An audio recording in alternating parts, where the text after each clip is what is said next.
I'm Nina Melendez, and you're watching Bloomberg Technology. Let's start with a check of your first word news. Former Vice President Al Gore was at Trump Tower in New York City today. He met with President-elect Donald Trump in what Gore said was a lengthy and very productive session.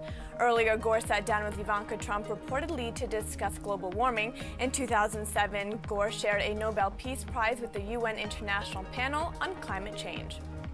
In a victory for protesters, the Army Corps of Engineers refused to grant an easement to allow an oil pipeline in North Dakota to be built under a lake. The Standing Rock Sioux tribe and its supporters argue that it threatened their water source and cultural sites. A mistrial has been declared in the case of a white former police officer charged with murder in the shooting of a black man in South Carolina. The jury was unable to unanimously agree on a verdict for Michael Slager. Cell phone video taken by a bystander sparked national outrage. Authorities have raised the death toll from that massive blaze in Oakland this weekend to 36. Firefighters expect to find more bodies in the ruins of the warehouse known as the Ghost Ship. Up to 100 people may have been inside the building when the fire erupted. Global news 24 hours a day, powered by more than 2,600 journalists and analysts in more than 120 countries. I'm Nina Melendez. This is Bloomberg. Bloomberg Technology is next.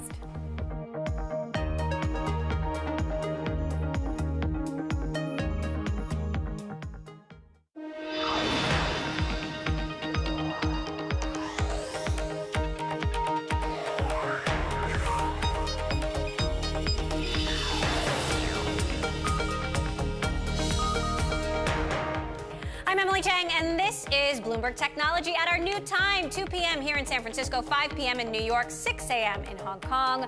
Coming up, EU watchdogs send a message to big tech. Move faster to crack down on hate speech, or we will do it for you. Plus, the best of the best in science getting the celebrity treatment in Silicon Valley. It is the 5th annual Breakthrough Prize Awards. We will hear from Russian billionaire investor Yuri Milner, who helped start it. And our science and technology on the priority list for the new administration. 23andMe CEO Anne Wojcicki joins me at the Breakthrough Awards for insight on the road ahead with Trump in the driver's seat. But first, to our lead.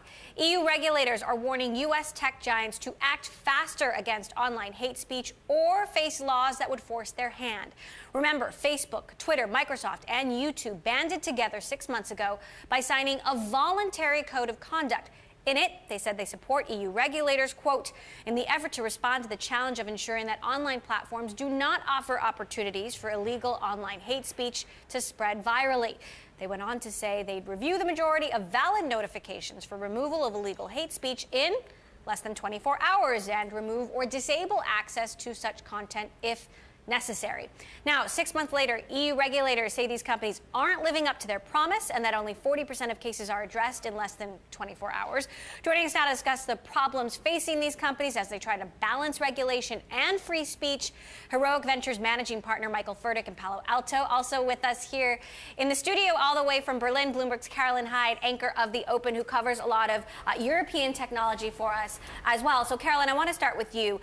Talk to us about what's going on with European regulators. I mean, obviously, they are not getting this stuff offline in 24 hours and sometimes not even close. And therefore, they want to see potentially the threat of legislation to come in and force the hand of these large US companies. As you said, 40%, just 40% of the alerts, about 600 have so far been in place in the last 6 months.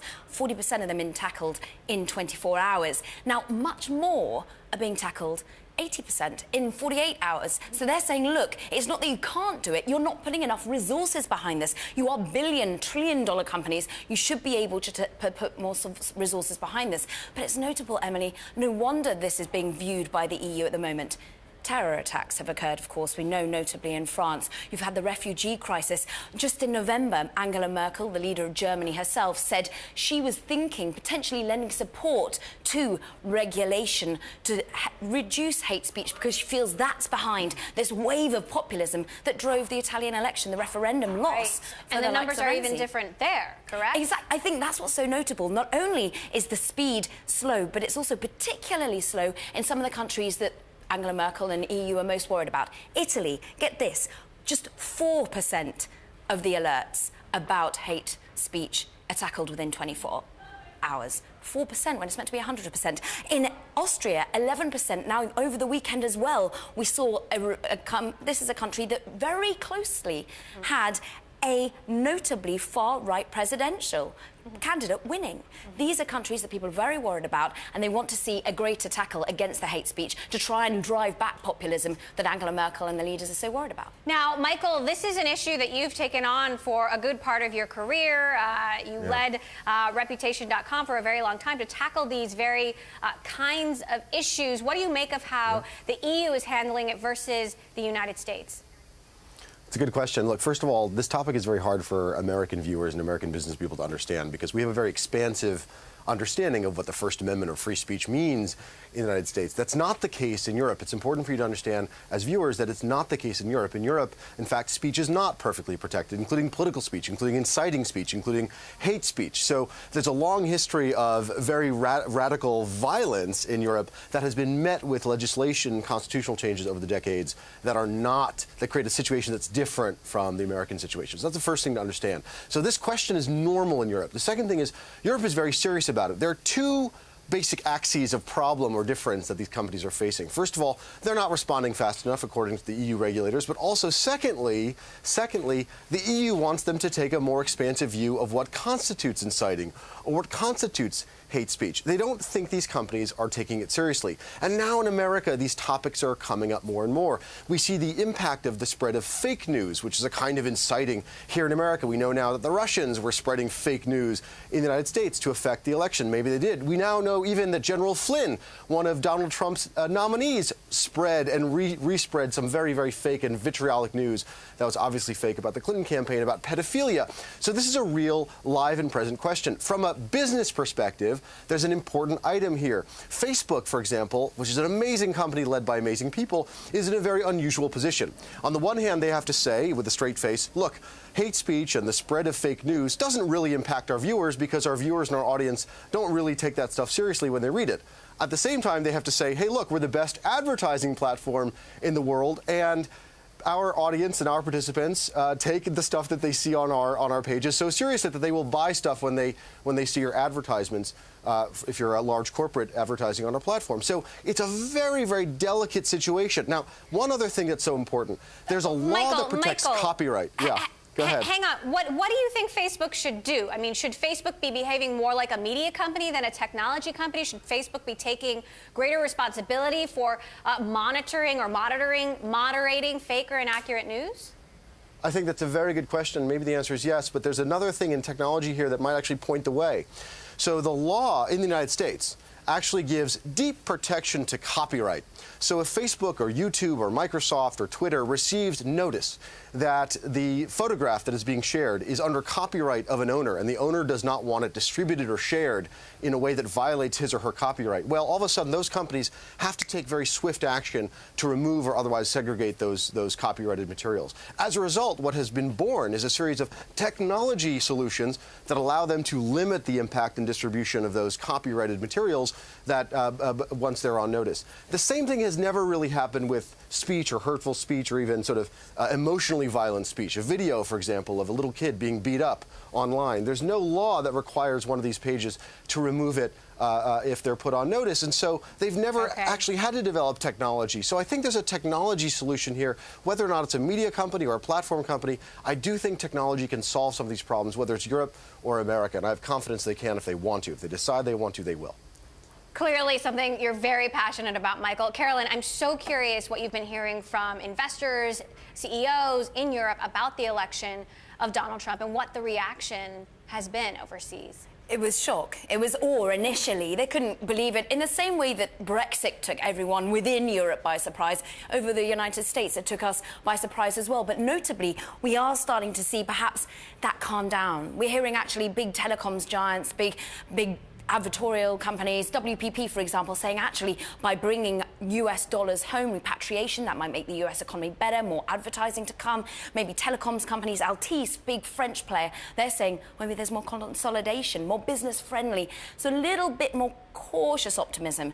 But one area of concern, of course, has got to be whether the wall starts to be built, which side of it you play. The likes of Telefonica, big presence in Latin America, big presence in Central America. They're worried about how that affects global trade, and notably between Mexico. Well, the markets have been doing well, with the exception of tech so far. We will keep watching. Carolyn Hyde with us from Berlin. Michael Furtick, managing partner at Heroic Ventures. Michael, thank you so much for stopping by.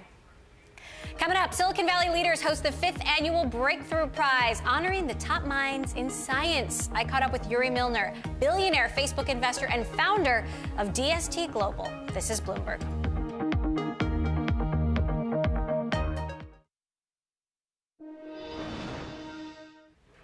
Top execs from Hollywood and Silicon Valley gathered for the 5th annual Breakthrough Prize event, an award celebrating top achievements in the fields of physics, life sciences, and mathematics. $24 million was given to 12 researchers and scientists. This year, a special prize was awarded to a team of over 1,000 people researching gravitational waves, ripples in the fabric of space-time created when two black holes merge. The Breakthrough Prize was created by Silicon Valley power players like Facebook CEO Mark Zuckerberg, Alibaba's Jack Ma, Sergey Brin, co-founder of Google, now Alphabet, and Wojcicki, CEO of 23andMe, and Russian billionaire Yuri Milner, founder of DST Global. I sat down with Milner and asked him about which Breakthrough Prize he was most excited about.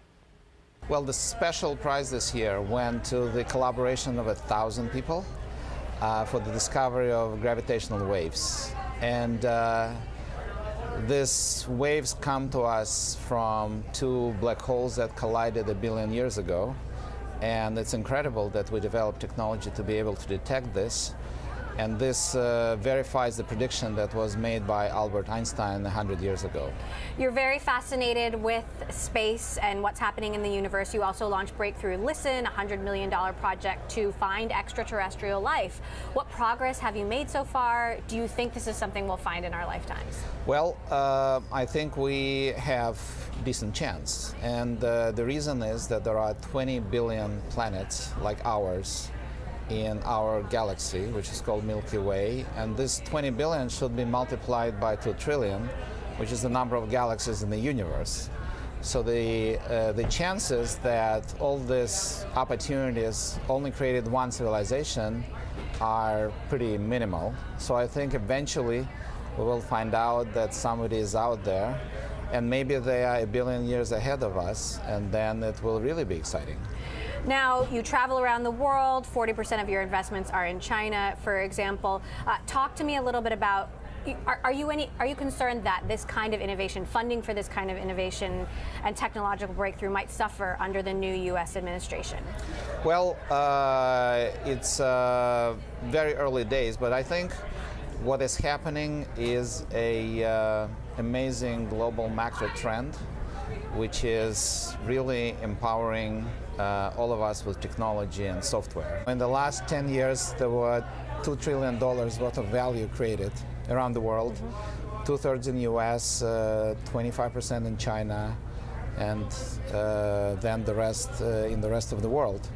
So my prediction is that in the next 10-20 years, this trend will continue, and many more trillions of dollars will be created in this exciting space. So I'm not good at short-term predictions, what's going to happen next year, but I would bet that in the next 10-20 years we will see a lot of value coming out of places like Silicon Valley, Beijing, Tel Aviv, London, Bangalore. Do you have any concerns about the election of Donald Trump, given, for example, whether it's ripping up the playbook, or perhaps you call it flouting years of diplomatic process, taking a call from Taiwan, or potentially befriending Vladimir Putin, given that you're from Russia? Well, again, I'm not the best scholar to opine on this, and I've really been focusing on technology around the world And that's really what drives my travel. You know, wherever there is technology opportunity, you know, I'm trying to spend a lot of time there. Facebook, longtime investor in Facebook. Do you think that Facebook needs to take on greater responsibility when it comes to fake or inaccurate news? Should they consider themselves a media company or a technology company? I think Facebook is very serious about this. Every single major company like this, so you recognize that there is a very high concentration of value in internet companies. You know, probably 80% of value is concentrated in less than 10 companies. Each one of them, by definition, has responsibility. So I think it doesn't only apply to Facebook, it applies to all of them around the world to think about things like that. So looking into 2017, talk to me about how you're dividing your time in terms of your travel and what technologies you're most excited about. I'm 80% focused on investing, 20% focused on nonprofit initiatives like the ones we talked about. As we talked about it, you know, 40% of our investments are concentrated in the US, 40% in China, 20% in the rest of the world. That's pretty much how I'm trying to allocate my time. So when it comes to new technology, you know, what do you like that's out there? Well, like, where do you think the growth is going to be? What are you most fascinated by? Well, there are some unstoppable trends. You know, one is all various facets of AI, and from autonomous driving to translation and AlphaGo and things like that. Another big trend is robotics, and I think when those two trends are converging, you will see a lot of change in our society. And what do you see happening with valuations given the political climate and what's happening in the global economy? The last 10 years, $2 trillion worth of value was created. Our prediction is that every 5 years there will be another $1 trillion. And then the question is how it's going to be allocated between different countries, how it's going to be allocated between already existing companies versus new startups. But this prediction is the one I can make. That every 5 years, for the next 25 years, there will be $1 trillion worth of value created in internet technology around the world. Yuri Milner there, creator of the Breakthrough Prize and founder of DST Global. And stay right there. We will head back to the awards and catch up with 23andMe CEO Anne Wojcicki, what she thinks the Trump administration means for the scientific community next. And a reminder, all episodes of Bloomberg Tech live streaming on Twitter. Check us out at Bloomberg Tech TV weekdays, 5 p.m. in New York, 2 p.m. in San Francisco. This is Bloomberg.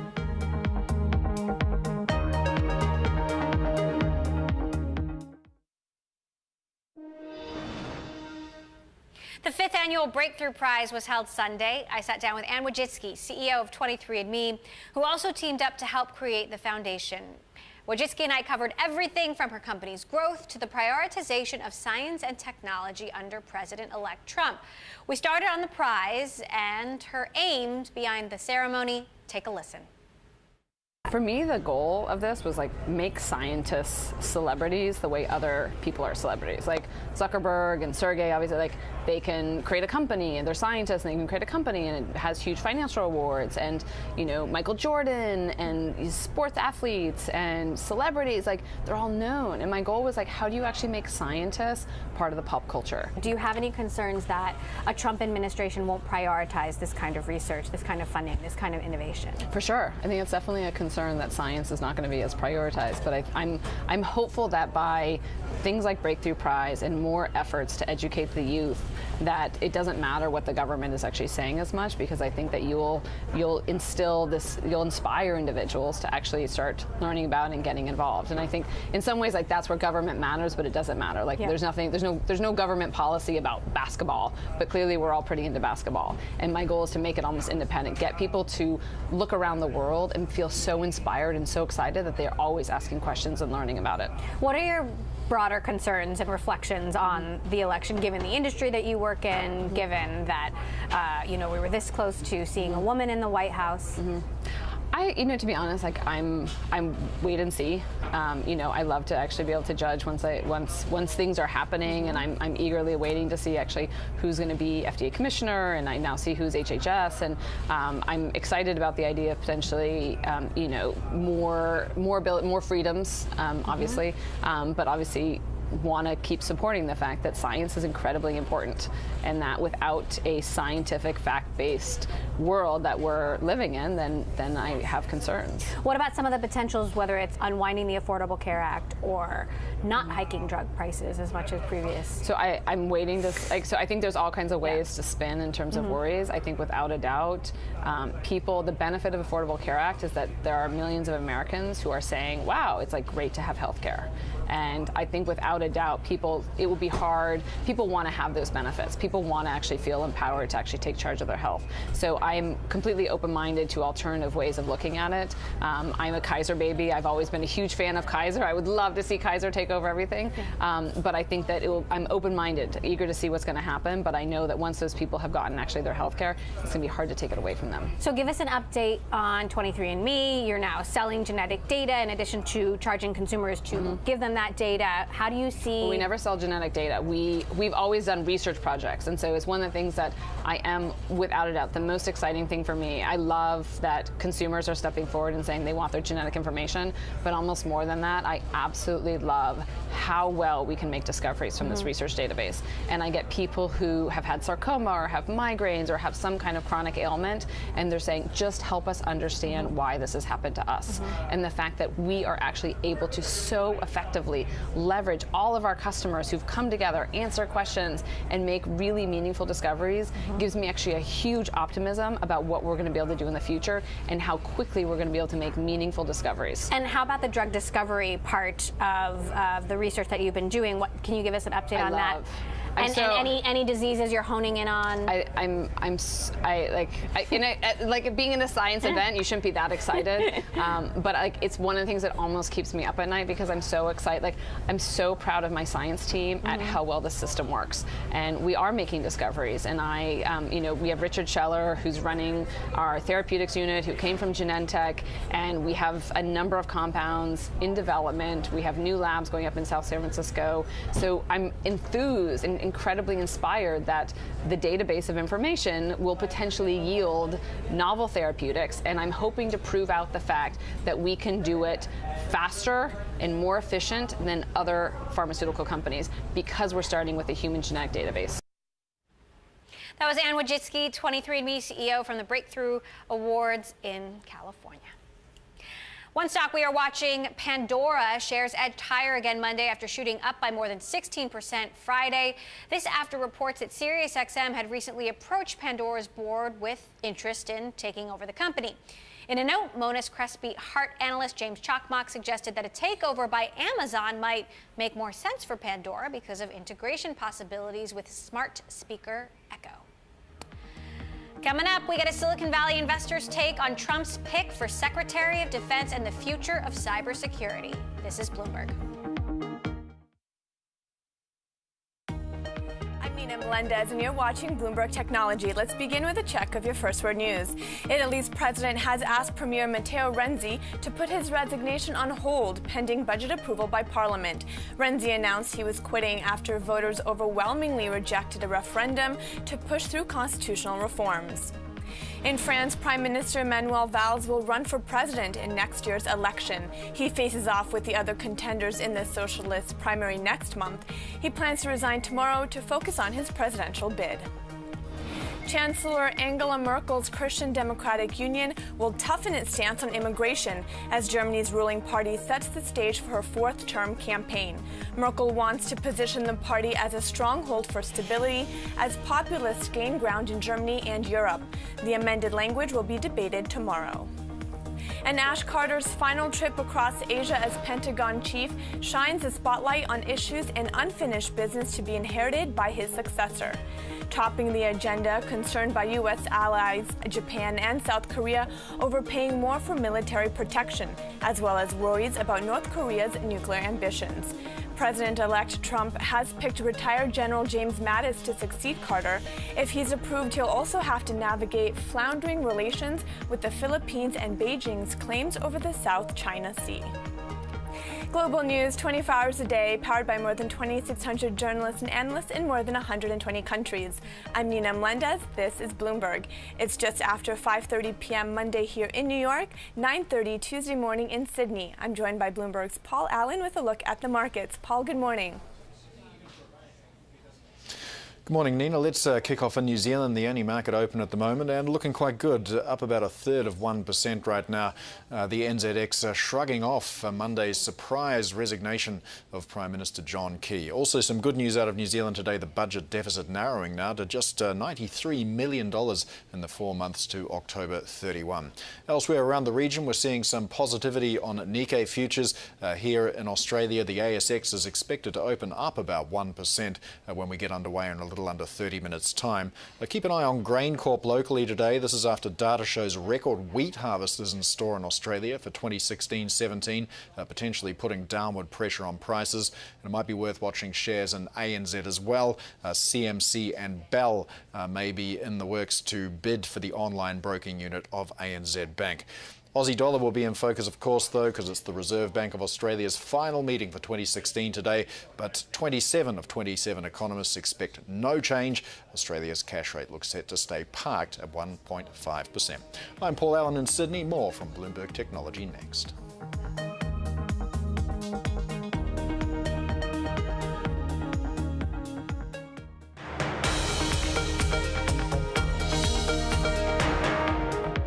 This is Bloomberg Technology. I'm Emily Chang. Secretary Ash Carter is preparing to pass the baton to his successor. One of the Pentagon chief's cherished initiatives is an effort to link the Defense Department with innovative businesses in technology hubs like Silicon Valley. But some observers are questioning if the initiative will survive after Carter leaves office. Retired Marine General James Mattis is his likely successor, who President-elect Donald Trump plans to nominate for the job once he takes office. Mattis has extensive military experience, but what does Trump's choice mean for the many cybersecurity threats around the globe? Here with me to discuss, David Cowan, partner at Bessemer Ventures and investor in the cybersecurity space. So Mattis is an interesting choice, especially given he is not a civilian candidate. He's been very recently in combat. He's a decorated veteran. But what does that mean for his views on cybersecurity, technological warfare on the ground? Well, so General Mattis has a terrific reputation as an intellectual. He's strategic. He has advocated force only when necessary and only when it would be successful. So I think he stands out as a competent pick among Trump's cabinet. The question is really not about him in particular, but why it is that Donald Trump would say that he's looking to the Defense Department and the Joint Chiefs of Staff for this plan to protect the vital infrastructure against cyber attacks. Looking to the Defense Department, to General Mattis, or the Joint Chiefs of Staff to protect our industrial control systems, our dams, our water treatment facilities, our nuclear reactors, that's like, it's just not the right solution. Calling in the Marines to stop malware is like trying to stop a termite infestation with a shotgun. So what does it mean for an organization like the NSA? Do you expect the NSA to now focus more on threats from Russia or threats from within the United States? So the NSA's mandate has always been to monitor threats from external enemies. What's scary is that President-elect Trump, he doesn't see Russia as an enemy as much as he sees enemies lurking in the American homeland. Jihadist refugees or illegal aliens or obstructive protesters or conspiring journalists. The concern is that he's going to... Or anybody on SNL. or Alec Baldwin. So the concern is he going to redirect those cyber capabilities against the American population? And, given who his advisors are, Rudy Giuliani, who proposes stop and frisk on the streets of America, why not stop and frisk in cyberspace? Jeff Sessions, Attorney General. Peter Thiel, a Silicon Valley billionaire whose main position is in the company he co-founded, Palantir, that actually makes the software that spy agencies use to monitor large populations. What's going to stop the NSA which is part of the Defense Department, from turning its sights on Americans.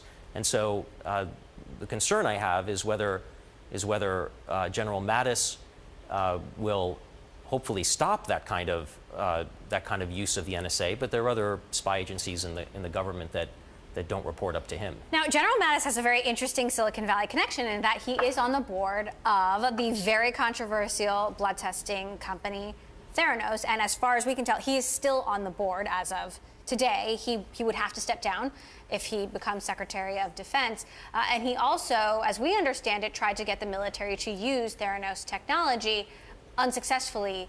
What do you make of this? Well, I'm sure that General Mattis had no idea that the tests didn't work.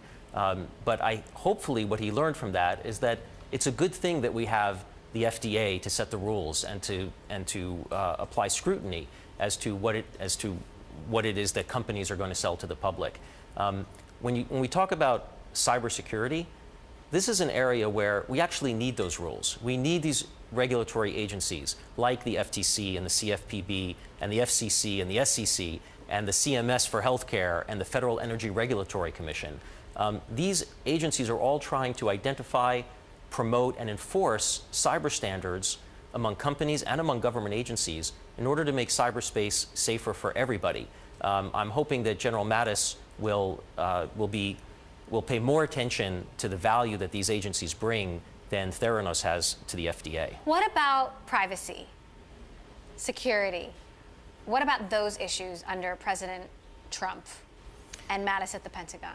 Right. So look, we are behind Europe in setting standards for information privacy to protect citizens. We were just talking about that. And to a large extent, businesses have had disdain for these kinds of business privacy, these information privacy rules. But I think as we look at the prospect of not having them, as we look at what happens if, in fact, Jameson has espoused decimating the FCC, if we eliminate headcount within the FTC and the CFPB, if we actually roll back the effort to bring that kind of protection to American citizens, then we're going to be woefully behind Europe. I think, actually, I would welcome those kinds of privacy laws, just like we've seen Americans perhaps looking to Switzerland as a safe haven for their money, or even Canada as a safe haven for their families. I think we're going to see a flight of data as we look to Europe as a safe haven for our data. We saw that after the Snowden revelations, where Europeans moved their data from the United States to Europe. I think now Americans are going to join them. Germany looks like a safer place for my data than the United States. So what does it mean for Russia, which, as we know, hacked the election, propagated false information over social media? Does this mean Russia gets free rein if the Pentagon isn't watching out in that part of the world? So I think a big concern everyone has is about Trump's affinity for Putin and Russia. And cyberspace is obviously one area where we absolutely have to be vigilant in holding back Russia, which has been the most aggressive of the cyber superpowers in actually disrupting other people's infrastructure, or recently even elections. So, General Mattis, he is much more concerned about Russia as a threat than Donald Trump has been, and I'm hoping that his appointment will mean that we will be vigilant in cyberspace to protect ourselves from cyber attack. Quickly, obviously, Trump himself believes that General Mattis's recent combat experience is a positive. I mean, what are the pros of having someone who's been so recently at war in the driver's seat? Right. Well, I think normally there's very good arguments as to why it is that we want to have a civilian as defense secretary. And it certainly is dangerous for the working of the military to promote recent generals into the seats of national security advisor or defense secretary. However, in this case, given how uncomfortable many of us are about having Donald Trump as our commander-in-chief, having a proven and trusted warfighter in the chain of command right beneath him actually gives me comfort. All right. David Cowan, Bessemer Ventures, thank you so much. Very smart analysis there. Appreciate you stopping by. Coming up, it is a race for the best AI talent among big tech, and Uber is the most recent to hop on board, announcing the acquisition of the startup Geometric Intelligence. We will break down the company's new research arm, Uber AI Labs, This is Bloomberg.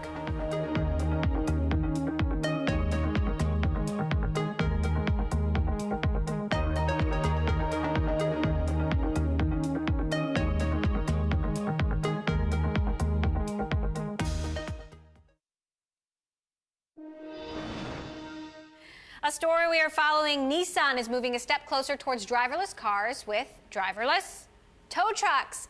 Nissan is testing out self-driving machines at its plant in Opama, Japan, that would carry cars to the nearby wharf for loading onto transport ships. Nissan hopes to spread the technology throughout the plant by 2019 and use it in overseas plants sometime in the future. And staying with car tech, Uber is betting big on artificial intelligence. The ride-hailing company buying a New York-based startup called Geometric Intelligence and using its 15-person team to help launch Uber AI Labs. This new research group will focus on improving multiple fronts of the company, from the route of your food delivery to helping self-driving Ubers navigate the roads. Joining me now here in the studio, Eric Newcomer, who covers Uber for us. So talk to us a little bit about how this particular purchase will change the Uber experience for me. Sure. I mean, Uber has a lot of data problems that you don't see, especially as it gets into sort of carpooling, where you're picking up multiple passengers, you're trying to figure out, as a driver's moving, who they should be picking up, and sort of how to cram the most number of people in the car. The more Uber can do that, the more they can bring down prices. Also, the more constantly crowded that the car will be. So it's a lot of normal problems like that, and then of course there's the self-driving car questions. How do we build a self-driving car that is ready for the unexpected? What about mapping? I mean, mapping still seems to be an issue in any Uber ride. The driver sort of fiddling with the app, changing the app to Waze or Google Maps. Is this something that would improve that technology? It's possible. Uber's spending a lot of money trying to sort of slowly move away from dependence on Google. It still sends a lot of requests to Google to solve some of its problems, but is building out some of its own technology there, and has its own mapping software that it still has to rely on others for its drivers. But yeah, like we've all seen, drivers are still checking out and going to Waze or Google Maps, and I think Uber wants to solve that, especially for products like Pool, where they really need the driver to be able to do everything in the app. There's been a land grab for AI companies, whether it's Apple or Google or Facebook. Do you see Uber ascending to the ranks of the big tech companies? I think Uber's a hot place to be. It has a lot of fun problems. A lot of these engineers are drawn, even internally, to work on the self-driving car problem. So it's a question of sometimes how interesting the problems are there. And I think, as long as Uber keeps sort of pushing the agenda and says, okay, we're going to play around with flying cars next, and we're going to support that. I think as long as the questions remain interesting and their challenges, then they'll bring in better and better engineers. So I think we'll have to see, but I think they certainly are a big enough company and promising company. You said it, flying cars. That's next. Prediction from Eric Newcomer, our Bloomberg reporter. Thanks so much, Eric. Thank you. Turning now to the gaming world, Sony has an under-the-radar hit on its hands with more than 7 million downloads, leaving Pokemon Go in the dust. It is called Fate Grand Order, the game allowing players to travel back in time and team up with historical figures like Julius Caesar, Leonardo da Vinci, to rescue humanity. Fate Grand Order has been at or near the top of Japan's app revenue rankings all year. For more on the story, Bloomberg's Yuji Nakamura joins us now live from Tokyo. So Yuji, the big draw of Pokemon Go was this augmented reality. This is something that Fate Grand Order doesn't have. What is the draw? What's causing all of this engagement? Hi, Emily. Good morning. Yeah, you're right. It is not in any way AR focused. The real draw of the game is its story. Just to give you some background, similar to Pokemon Go, Fate is an anime series in Japan. It originally actually began as a game for PCs, evolved into this thing. Sony, Sony has a lot of little tentacles everywhere, including an anime studio. Their anime studio developed this game for PCs into this really popular anime series in Japan.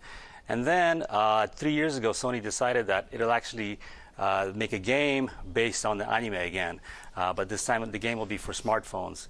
So it kind of took a long trip to get to the smartphones, but fans love it here. Again, as you mentioned, players travel through time. They get to meet a lot of very colorful characters. Like you said, Julius Caesar, Cleopatra, they go back to the Egyptian days. Even people like Jack the Ripper, for example, Billy the Kid. There's a lot of very colorful characters throughout the story. And I think that's really the draw of the game. The players, want to see what happens next. They want to meet more characters. So that's basically what the game is about. Traveling through time and meeting colorful characters. Are we expecting a release outside Japan? The company said they've only released in China so far. I asked them about a U.S. release, a European release. They said it's under consideration. I'm personally not too hopeful, and I'll tell you why. The game is very, very kind of still niche. The hardcore fans love it here, and I think it managed to get broader appeal in Japan just because people are, they play a lot of smartphone games in Japan. Whether or not it'll appeal to the mass market in the U.S., I'm not sure. And also one thing to keep in mind maybe, we compare it to Pokemon Go in the article because Pokemon Go makes a lot of money. But the game, I think a lot of parents would not be maybe comfortable having their kids play the game. If you're familiar with Japanese anime, there's a lot of half-naked, characters out there.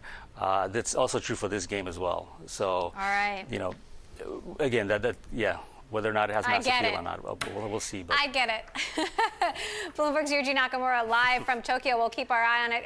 Important, though, for Sony, a company that has been under pressure lately. Up next, CBS chief Les Moonves sits down to discuss potential media mergers and the future of streaming TV. This is Bloomberg.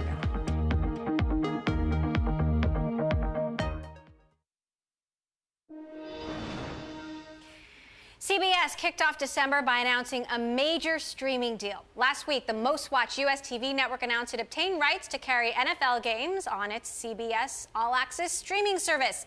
Bloomberg's David Weston sat down with CBS chairman and CEO Les Moonves earlier from the UBS Media Conference in New York. He began by asking about the company's distribution strategy. Take a listen. We are primarily a premium content company. Our job is to do great content for CBS, for Showtime, for the CW, late night, sports, etc. If we do that, all the distributors are going to need us. They're all going to pay us for what we're offering, and we don't necessarily need to be in the distribution business. Well, all the distributors are going to need you. I mean, for example, AT&T decided they needed Time Warner, and so they went and bought the thing. They did. So at some point, do you have distributors coming to knock on your door saying, you know what, we need you, CBS, so badly, we don't want to do a license deal, we want to buy you? I'm sure there are distributors out there who would like to do that right away. As you know, we're a controlled company, by NAI, so that is more difficult.